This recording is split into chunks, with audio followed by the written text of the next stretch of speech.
రోమీయులకు రాసిన పత్రిక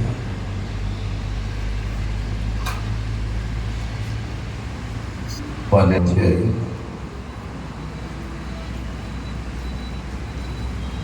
మొదటి వచనం చదువుకుందాం. రోమీయులకు రాసిన పత్రిక 12వ అధ్యాయము మొదటి వచనం. కాబట్టి సహోదరులారా, పరిశుద్ధమును దేవునికి అనుకూలమునైన సజీవ యాగముగా మీ శరీరములను ఆయనకు సమర్పించుకొనుటని దేవుని వాత్సల్యమును బట్టి మిమ్మల్ని బతిమాలుకొనుచున్నాను. ఇట్టి సేవ మీకు యుక్తమైనది. ప్రార్థన చేసి స్తుతి కలుగునుగా. రక్షకుడైన ప్రభు, మీరు వాగ్దానం చేసినట్లుగా చిన్నగా భయపడకరి అని చెప్పారు. బిడ్డలతో మీరు ఆ మాటలు చెప్పండి. రోమీయులకు రాస్తూ పౌలు అంటాడు, మీ సేవాయుక్తమైనది అంటాడు. తండ్రి, మంచిదేనాయన. జీవితాలను నీకు అప్పగించినప్పుడు, అరమరిక లేకుండా అప్పగించినప్పుడు అసాధ్యమైన కార్యాలు కూడా చేస్తూ ఉన్నారు తండ్రి. అలాగే మీరు మాతో ఉండి ఈ కార్యక్రమాన్ని నడిపించండి. ఇంతవరకు ఈ కార్యక్రమాన్ని నడిపించడానికి ఈ సేవకురాల్ని, అలాగే పాటలు పాడేవారిని, వాయిద్యాలు వాయించేవారిని మరి నువ్వు వాడుకున్నావు. సాక్ష్యం చెప్పడానికి ఎవరికైనా ఆలోచన ఎందుకు రాలేదు నాకు తెలియదు, కానీ సాక్షిగా ఉండాలని ఆలోచన ఉండాలి. బలపరచండి, వారిని ధైర్యపరచండి, మీతో సన్నిహిత సంబంధాలు కల్పించండి, సాతాను క్రియలను భయపరచండి. ఈ విన్నపములు యేసు నామమున అడుగుచున్నాను తండ్రి, ఆమేన్. ప్రభు పేరిట మీ అందరికీ హృదయపూర్వక వందనాలు తెలియజేస్తూ ఉన్నాను. చాలా రోజుల తర్వాత మరలా మీతో కలుసుకునే అవకాశం నాకు కలిగింది. కారణం మీకు తెలుస్తుంది, పాస్టర్ గారు ఇక్కడ లేనందున నేను రావడం జరిగింది. మీరు పాడిన పాటలు మా నాన్నగారిని జ్ఞాపకం చేసింది. ఇద్దరు పాడిన పాటలు శిష్యు గారు, అప్పుడు మా నాయన సంగీత విద్వాంసం కాబట్టి సంగీతంలో ఏ పొరపాటు వచ్చినా అప్పటికప్పుడే తిట్టేసేవారు, గద్దించేవారు. తిట్టడం అంటే అది అర్థం చేసుకుని పిల్లలుండి మంచిగా నేర్చుకుంటే చాలా మంచిది. అది యుక్తమైనది, శ్రేష్టమైనది. పాటలు పాడే వాళ్ళకి ఒక హితవుగా చెప్తున్నాను నేను. వాయిద్యాలు వాయించే వాళ్ళకి ఎంత తడబడతారో అప్పుడు చెప్పలేదు. వాళ్ళకి అప్పుడు తగిన నేర్పరితనం ఉంటే సంఘం ఆటోమేటిక్గా అందరూ కూడా ఆత్మీయతలో ఎదిగి మరి అనేక మందిని రప్పించుకునే అవకాశం దొరుకుతుంది సంఘానికి. అందుకని మీరు ప్రాక్టీస్ ఎక్కువ చేసుకోవాలి. ఇంకొకటి, పాటలు పాడే వాళ్ళకి ఎప్పుడైతే ఆసక్తి పడుతారో దేవుని సన్నిధిలో ఎక్కువ గడపడానికి అవకాశం దొరుకుతుంది. దేవుని సన్నిధిలో ఎక్కువ గడిపే వాళ్ళకి దేవుడు మాట్లాడుతూ ఉంటాడు. అది సంఘానికి ఎంతో దీవెనదాయకం. ఆమేన్, హల్లెలూయా. ఇకపోతే సేవకులైనటువంటి వారు ఉంటారు కదా, వారి కమిట్మెంట్కు, వారి సమర్పణ ఎటువైపు పంపకుండా ముక్కు చూటిగా పోవాలంటారే అలా పోతున్నప్పుడు కొన్నిసార్లు జలుబు చేసిన పడిసి పట్టిన ముక్కులో నుంచి ఏమవుతాయి? నీరు కారుదాం ఉంటుంది. ఆ నీరు ఎవరైనా ఎందుకు ఇటు వస్తుందని పాపం అంటారు, కానీ అది తుడుస్తారా? అర్థం చేసుకోలేదు. ముక్కు చోటుగా పోయేటి మనుషులు అంటే వాస్తవాన్ని చెప్తున్నారన్నమాట. ఆమె యథార్థవాది లోక విరోధి, యథార్థవాది బంధు విరోధి. నేను 35 సంవత్సరాల నుంచి ఇక్కడే ఉంటాను, అంటే మన ఏరియాలో జహీరాబాద్లో.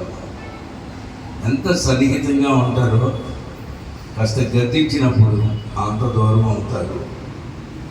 గద్దింపు నీకు మంచిదా, కీడు కలిగించేదా? బ్రదర్స్ ఉన్నారు, వాళ్ళే చెప్పనట్లేదని చెప్పొచ్చు కూడా. గద్దింపు నీకు మంచిదా, కీడు కలిగించేదా? టీచర్ గద్దించుకోకుండా ఎవడైనా ఇంజనీర్ కానీ డాక్టర్ కానీ ప్రొఫెసర్ అవుతాడా? అవడం. బాలుడు కూడా గద్దించుతూనే ఉండాలి. అది మీరు అలవాటు పడితే ఎవరెస్ట్ శిఖరాన్ని ఎక్కుతారన్నమాట. అంటే నా ఉద్దేశం ఏంటి తెలుసా? మీరు ప్రభువునితో సమానంగా ఉండటానికి ప్రయత్నాలు చేస్తూ ఉంటారు. దేవునికి స్తోత్రం. హల్లెలూయా.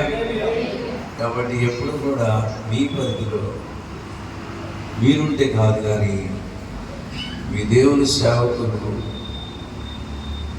పరిధిలోకి మీరు వెళ్ళిపోవాలి. అప్పుడు మీరు ఏ రంగంలోనైనా అభివృద్ధి చెందుతారు, దీవించబడతారు. దేవునికి స్తోత్రం కలుగుగాక. హల్లెలూయా. చదవబడిన లేఖన భాగంలో శరీరము అని మాట్లాడి, మీ శరీరములను ఆయనకు సమర్పించుకొనుడి. దేవుని వాత్సల్యమును బట్టి బతిమాలు కనుచున్నాను. ఇట్టి సేవ మీకు యుక్తమైనది. శరీరము అనే మాట గ్రీకు భాషలో నుండి చూస్తే సోమా అంటారు. ఏమంటారు? సోమా. సోమా అనే మాటలో అంటే ఒక వ్యక్తిత్వంలో లేదా ఒక మనిషిలో 3 రకాలైన గుణాలు ఉంటాయి. ఒకటి శరీరమే, కానీ శరీర ఆశలు అంటారు. స్తోత్రం. 1. 2 శరీర ఆలోచన అంటారా, అదే దానికి వస్తుంది. 2వ మాట ఆలోచన విభాగం అని కూడా దాన్ని అంటారు. 2వ మాట భావోద్రేకము. సోమ అనే పదంలో ఆలోచన విభాగము, భావోద్రేక విభాగము, నిర్ణయ విభాగము 3 కలిపితే శరీర ఆశ అవుతుంది. ఈ 3 గుణాలు, లక్షణాలు విశ్వాసంలో ఎలా పనిచేస్తున్నాయి అనేది పౌలు గారు రోమా సంఘాన్ని చూసి వాడుతున్నాడు. మీరు మీ శరీరములను సజీవ యాగముగా మీరు బ్రతుకుతున్నప్పుడే మీ శరీరంలో ఉన్నటువంటి గుణాలను ఎలాబరేట్ చేసుకోండి. అది మంచిది, ఏది మంచిదో దాన్నే ఆలోచించుకోవాలి. ఆలోచన చేస్తాం. ఆలోచన లేకుండా ఎవరు బ్రతకరు. దుష్టుల ఆలోచన చొప్పున నడువు. దుష్ట సాంగత్యము మంచి నడవడిని చేరుకును. విశ్వాసులారా అవిశ్వాసులతో జోడిగా ఉండదు. చూసారా? ఇది ఆలోచన విభాగం. నీ ఆలోచనలు ఎన్నో ఉంటాయి. కార్యరూపం దాల్చవు అన్నీ. పుట్టు ఆలోచనలు ఎక్కువ ఉన్నవాడికి ఈ రోజుల్లో షుగర్ వస్తుంది, బీపీ వస్తుంది, డస్సిపోతాడు, కృంగిపోతాడు, బలహీనుడైపోతాడు. కాబట్టి నీ శరీరంలో ఉన్నటువంటి లేదా లోపాన్ని లేకపోతే సుగుణాన్ని మంచి ఆలోచన చేసుకోండి. వాళ్ళు చెప్పారు, వీళ్ళు చెప్పారు అని ఆలోచన చేయొద్దు. లేకపోతే ఒక గుంపు కూడా ఆ గుంపు చేస్తున్న పనిని నువ్వు చెప్పుకోవద్దు. నీకు నువ్వుగానే ఆ విషయంలో జాగ్రత్త పడాలని, విశ్వాస యొక్క కర్తవ్యంగా ఉంటే మంచిదని ప్రభునందు నీకు మనవి చేస్తున్నాను. ఉదాహరణ చూడండి, నయోమికి ఇద్దరు కోడళ్ళు. నయోమి అంటే అమృతమే, మారా అంటే చేదు. నయోమి జీవితంలో శ్రమలు, కష్టాలు వచ్చినాయి. వాటన్నిటిని భరించలేక మోయాబు నుండి తిరిగి బేత్లెహేముకి వెళ్ళిపోతుంది. వెళ్ళిపోయినాక అందరూ అడిగారంట, అక్క బాగున్నావా, అక్క బాగున్నావా అంటే, ఏం పోగే, కట్టుకున్న భర్త పోయే, కొడుకులు ఇద్దరు పోయే, ఆస్తి పోయే, ఏమీ లేదే, ఒంటరిగా వచ్చేసాను, నా పేరు ఇక మారా అనుడి. ఏమనాలి? మారా అంటే చేదు, నయోమి అంటే మధురం. మధురం ఏమైపోయింది? ఆమె ఆలోచన, ఆమె సొంత ఊరు బెత్లెహేమే.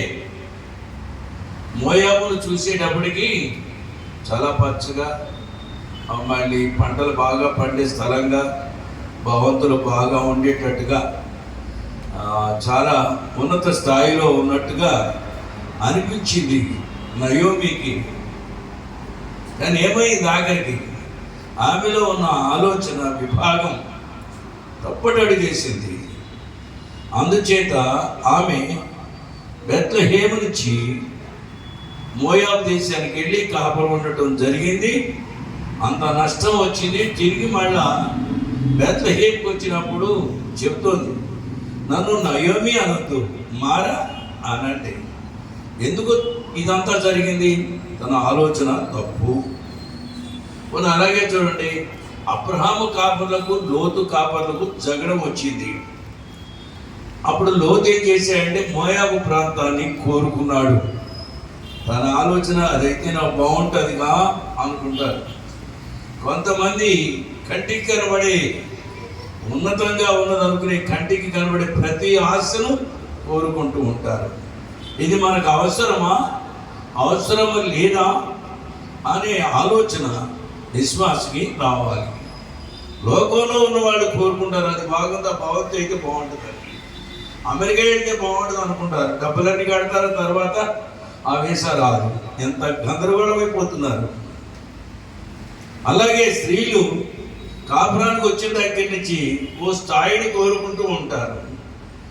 అత్త మీద కోపం, లేకపోతే తోడుకోడళ్ళ మీద ఏదో ఒక రకంగా ఇంట్లో వచ్చేటువంటి జగడాలతో తన తల్లిదండ్రులు చెప్పినటువంటి మంచి ఆలోచనకు వెనకకి పెట్టి తన స్వేచ్ఛను కోరుకునే ఆలోచనకు వెళ్ళటం వలన స్త్రీలు చాలామంది భక్తి విషయంలో వెనకబడిపోతున్నారు.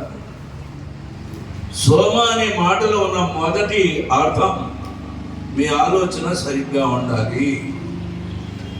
మీ ఆలోచన సరిగ్గా లేకపోతే, లోతు భార్య వెనక్కి తిరిగి చూసుకుంటే నా ఇల్లు ఏమవుతుందో, నా సంసారం, నా మంచి బంగారం కూడా అక్కడే మర్చిపోయి వచ్చిందేమో. వెళ్ళటమైతే అక్కడికి వెళ్ళింది, మంచి ఇల్లు కట్టుకున్నారు. మరి ఆపద కాలంలో రక్షించడానికి దేవదూత కూడా దిగొచ్చింది. కానీ ఆమె మనసు మాత్రం ఆ ఇంటి మీద నుంచి వదల. నీ ఆలోచనలను తగ్గించుకోవాలి, చాలా జాగ్రత్త. విఫలమైపోతారు. చాలామంది క్రీస్తులోకి వచ్చిన తర్వాత క్రీస్తునందు మీ ప్రతి ఆశ నెరవేర్చబడుతుంది. కానీ అవి ఎక్కువగా పెట్టుకుంటే మాత్రం మీకు నష్టమే.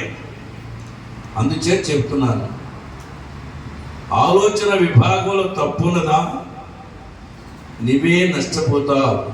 ఆ నష్టపోయిన వారిలో లోతు అలాగే మోయాబుకి వెళ్ళాడు. నష్టపోయాడు. లోతు భార్య దేవుని మాటలు పెడచెవిని పెట్టి వెనక్కి తిరిగి చూసింది, ఉప్పు స్తంభం అయిపోయింది. అలాగే నయోమి కూడా పచ్చన ప్రాంతం అని వెళ్ళింది, కానీ అక్కడి నుంచి ఆలోచనలు ఏమీ బాగోలేదు, నష్టపోయేది. అందుకని మళ్ళీ తిరిగి మోయాబు నుంచి బేత్లెహేముకు వచ్చేసింది. కాబట్టి ఈ విషయంలో మన ఆలోచనలు ఎలా ఉన్నాయో చూడండి. ఒక్కోసారి అంత మంచి జరుగుతుంది అనుకుంటాం, కానీ అంత విఫలం అయిపోతూ ఉంటుంది. రెండవది భావోద్రేకాలు. భావాలు అనేవి హృదయంలో ఉంటాయి. మీ హృదయంలో ఎటువంటి భావాలు ఉన్నాయి? భక్తిని గురించిన భావాలు ఉన్నాయా? క్షణికమైనటువంటి భావాలు, సౌఖ్యాలు, సుఖాలు, ఆస్తులు, అంతస్తులు, లేకపోతే లోక సంబంధమైనటువంటి భావాలు ఎక్కువ ఉన్నాయా? వేషంలోనూ భాషలోనూ నచ్చట్లేదా? వేషాన్ని, భాషను దేవుడు కోరుకోవటం లేదు. కాబట్టి మనం చేయవలసినటువంటి ఆలోచన దానిని గురించే భావాలు ఉంటాయి. నువ్వే ఆలోచన చేస్తున్నావో ఆ ఆలోచన గురించిన భావాలు ఎక్కువగా ఉంటాయి మనలో. భావాలు కనపడవు, అవి హృదయంలో ఉంటాయి. భావోద్రేకం అనేది మనిషిలో వచ్చిందనుకోండి, వాడిని కొట్టాలి అంటే మాత్రం కొట్టేస్తాడు అంతే. ఆమెను చంపేయాలనుకుంటే చంపేస్తాడు.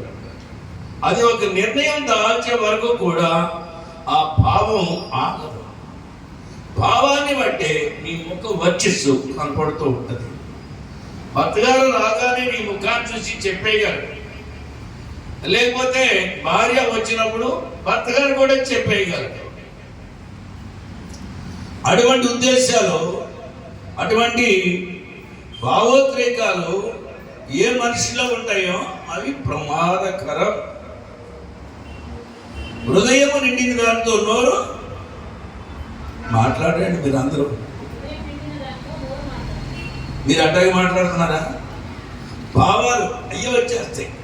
నువ్వు ఎక్కడికైనా వెళ్ళండి, నీ హృదయంలో ఉన్న భావమే వాక్కు రూపంలో బయటకు వస్తూ ఉంటుంది.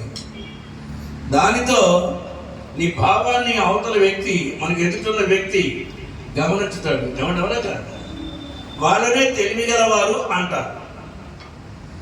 నీ భావోద్రేకాలు ఎక్కువైపోయినాయి అంటే నీ భావాలు ఒక విషయంలో ఉద్రేకం దాల్చే అవకాశం ఉంది. దానివల్ల నువ్వు నష్టపోతావు. దాన్ని నిదానంగా ఆలోచించి నీ భావానికి ఫలితం దక్కాలంటే ఎటువంటి భావాలు ఉండాలి? ఉదాహరణకి ఒక స్టూడెంట్ ఉన్నాడు. ఈ సంవత్సరం నేను మా క్లాస్లో టాప్ స్టూడెంట్గా ఉన్నాడు అనుకుంటున్నాడు. పుస్తకాలు ముందు పెట్టగానే ఎవడో వస్తాడు, వెళ్ళిపోతున్నాడు. రాత్రి చదువుకోవాలని గంటల తరబడని టీకా అన్నాడు, లేకపోతే అన్నీ చెప్పాడు. తిరిగి అన్నం తిన్నాక చదువుకుందాంలే అనుకున్నాడు.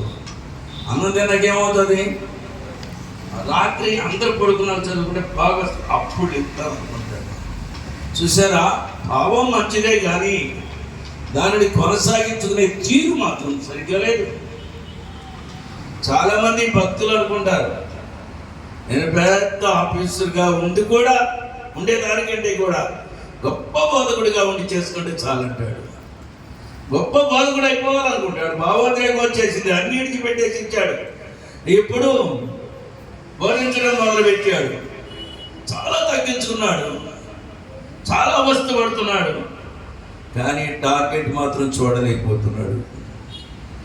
చూసారా, నీలో ఒకవేళ ఆలోచనలు కానీ భావాలు కానీ సరిగ్గా ఉండలేకపోతే నష్టం పొందుతారు. ఇకపోతే ఇంకోటి నిర్ణయం ఉంటుంది. ఆలోచనలను కొనసాగించేటప్పుడు నిర్ణయాలు చాలా జాగ్రత్తగా ఉండాలి. భావాలు ఉన్నప్పుడు నీ నిర్ణయాలు చాలా జాగ్రత్తగా ఉండాలి. నిర్ణయాలు తీసుకోవడంలో చాలామంది విఫలమైపోతారు. అంటే ఆలోచనలో 30% అనుకోండి, భావాలలో 30% అనుకోండి, అలాగే నిర్ణయాలకు వచ్చేటప్పుడు కూడా 30%, 10% మాత్రమే దేవుడితో పెడతా ఉంటాడు. అందుకని క్రైస్తవులు చాలా మంది ఏమైపోతున్నారు, విఫలమైపోతున్నారు. అలా ఉండకూడదు. మీరు ఎలా ఉండాలంటే ప్రభు మీద ఆనుకుని జీవితాన్ని ప్రయాణం చేయటం అనేది చాలా మంచిది. ఎవరైతే అట్లా ఆనుకుని ప్రయాణం చేస్తారో ఇట్టి సేవ యుక్తమైనది, మంచిది. అంటే నీ ఆలోచనను కంట్రోల్ చేసుకుని, నీ భావాలను కంట్రోల్ చేసుకుని, నీ నిర్ణయాలు కనుక సరిగ్గా ఉంటే ఖచ్చితంగా అది చాలా శ్రేష్టమైనది. ఒకసారి రూతు గ్రంథం చూడండి.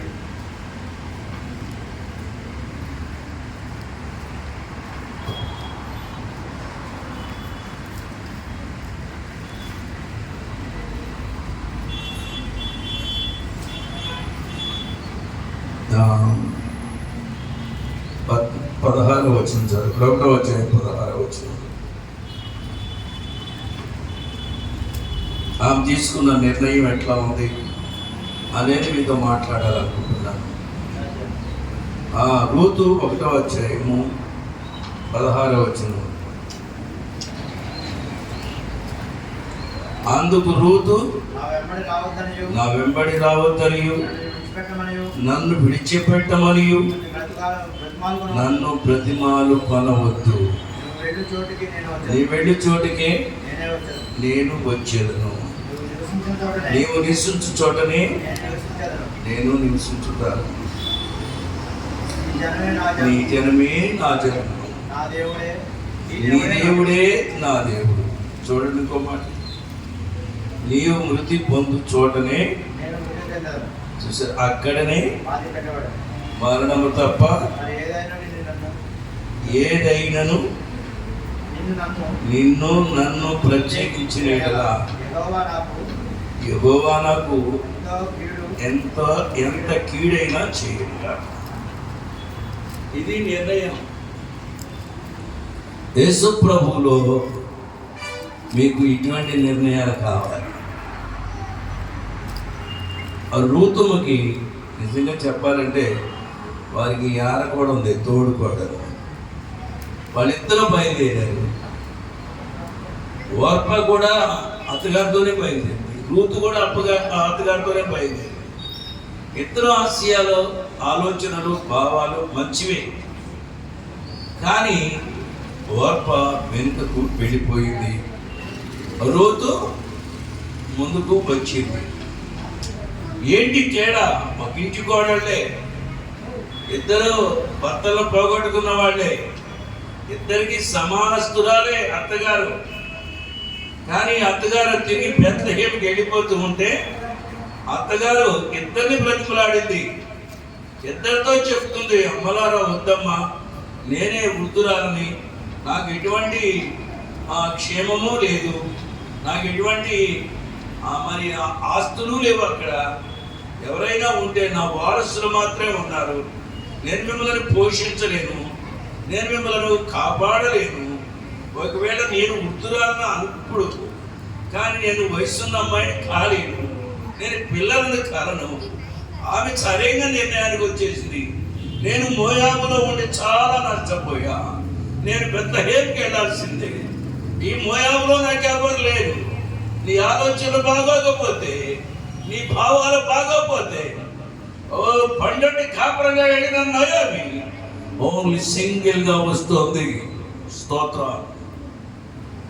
విశ్వాసి క్రైస్తవ్యం అంటే చాలా మంది పరుగులు ఎత్తుకొస్తారు. ఎందుకో తెలుసా? అద్భుతాలు జరిగితే వస్తారు, మేలులు జరిగితే వస్తారు, ఆశీర్వదించబడితే వస్తారు. ఆ కోణంలోని నయోమి వెళ్ళింది. మళ్ళీ ఆ కోణంలోని కోడలు ఇద్దరు కూడా, ఆమె వచ్చేటప్పుడు బాగుంది, ఆమెను వెంబడిస్తున్నటువంటి ఇద్దరు కోడలు, ఒక కోడలు కూడా ఆమె ఉద్దేశం అలా ఉన్నప్పటికీ, అమ్మా నేను ముసల్దాని కదా, నాతో వస్తే ఏం లాభం.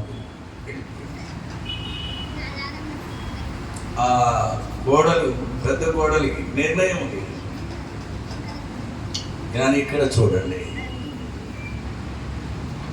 అంటే నేను ఒకటి ఆలోచిస్తాను, ఆమె ఇంతకాలం ఆ ఇంట్లో కాపురం చేసిన భర్తతో పెద్ద కోడలు, ఆమె ఆలోచనలో పుట్టింటి దగ్గర ఉన్న ఆలోచనలో మార్పు రాలేదు. పుట్టింటి దగ్గర ఏ భావాలు ఉన్నాయో వాటిలో నుంచి ఏది పోలేదు. అందుకని అత్తగారు కూడా ఉన్నట్టు చెప్తే ఆ జీవితం ఆమెకి కష్టం అనిపించింది. అందుకనే వెనుదిరిగి వెళ్ళిపోయింది. చాలామంది క్రైస్తవులు ఆరంభంలో చాలా చురుకుగా ఉంటారు. కొంతకాలం అయినాక వాళ్ళకి భయం వేస్తుంది, అది చేయలేము అనుకుంటారు. నీకు ఎంత అట్లాగే ఉంటారు. ఎక్కడున్నామంటే గొంగళేశ్వరం గొర్రెలు కాపురం ఎక్కడిస్తే అది అక్కడే ఉంటుంది. ఇంకా పెరిగే అవకాశాలు వాడికి ఏం కనపడవు. అది మంచి అనుభవంలోకి తీసుకుని వెళ్తుంది.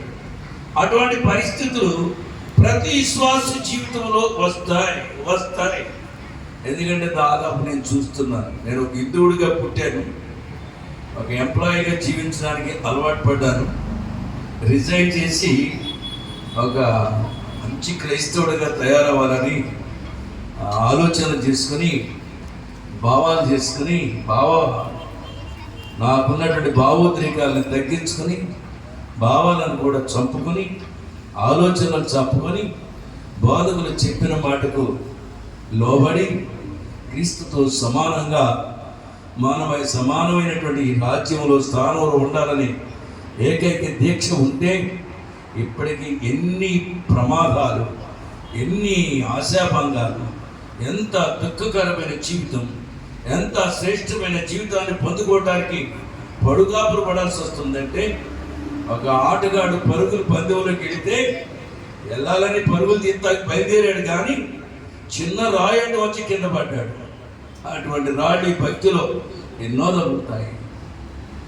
ఒక్కోసారి భార్య పోవచ్చు, ఒక్కోసారి కోట్ల రూపాయల ఆస్తులు పోవచ్చు.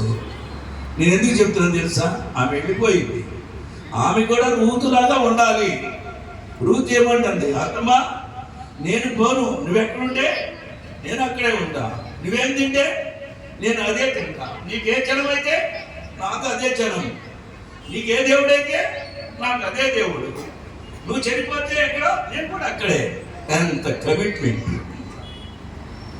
అందుకని పౌలు గారు కూడా అన్నాడు, మీ శరీరములను సజీవ యాగముగా. ఇప్పుడు ఓర్ప సజీవ యాగంగా సమర్పించుకుందా?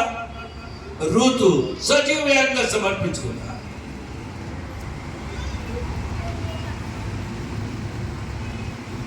మా బ్రదర్స్ అంటే పిల్లలే ఎక్కువ ఉన్నారు. దేవుని స్తోత్రం. ఏంటి,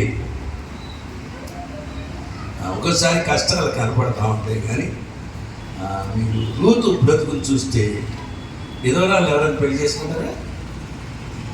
బేత్లెహేమ్కి వెళ్ళిన తర్వాత ఆమె వారసులో ఒకడు మరి ఆ అమ్మాయిలో ఉన్నటువంటి బుద్ధిని, మంచితనాన్ని, అత్తకు చేస్తున్నటువంటి సాకిరిని, ఏ నిర్ణయాలతో జీవించుతుందో దాన్నంతటిని అర్థం చేసుకున్నటువంటి వ్యక్తి ఆ ఊరికి గొప్ప పెద్ద, మరి రైతు కావచ్చు, భూస్వామి కావచ్చు, పటేల్ కావచ్చు, షావుకారి కావచ్చు.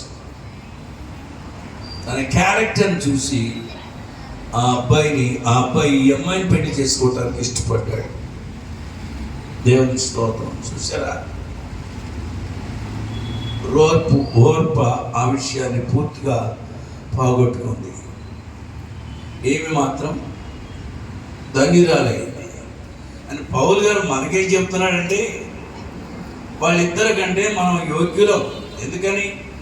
వాళ్ళిద్దరూ లోకరీతిగా ఉండేవాళ్ళు. వాళ్ళకి ఆ భగవంతునికి వచ్చిన సరైన అవగాహన తెలియలేదు. ఒకవేళ తెలిసి ఉంటే రూతులాగా ఉండాలి. కానీ బెత్లెహేముకి వచ్చిన తర్వాత రూతు అత్తగారితో నడిచే నడిపింపు ఉన్నదే చాలా మెచ్చుకోదగినది, చాలా గొప్పది. క్రీస్తుని ఎరిగిన తరువాత మనం అందరం కూడా ఒక గొప్ప ఉద్దేశ్యంతో బయలుదేరుతున్నాం. లోకం పుట్టిన దగ్గర నుంచి ఇప్పటి వరకు ఎవడనో మరణాన్ని గెలిచి తిరిగి లేచిన వాడు లేడు, మరణించి తిరిగి లేచిన వాడు లేరు. యేసు మాత్రం ఒక్కడే సమాధి నుండి లేచాడు. యేసు మాత్రమే పరలోకంలో నీ కొరకు ప్రార్థన చేస్తున్నాడు. యేసు మాత్రమే తిరిగి వచ్చి నిన్ను తీసుకొని వెళతాడు. ఇదంతా ముందే ఏర్పాటు. స్తోత్రం. ఫ్రీ ప్లాన్ అంటే ఎట్లా ఉండాలి? ఎంత బాగుండాలి మనం. ఆమె ఏమంటుంది? అత్తమ్మా నీతోనే ఉంటా, సంఘమా నేను నీతోనే ఉంటా. నేను సంఘంలో ఎంతోమంది పోయినట్టే ఉంటాను. పాత వాళ్ళు కొంతమంది లేరు ఇక్కడ కదా. ఎందుకని? వాళ్ళు తట్టుకోలేకపోతున్నారు.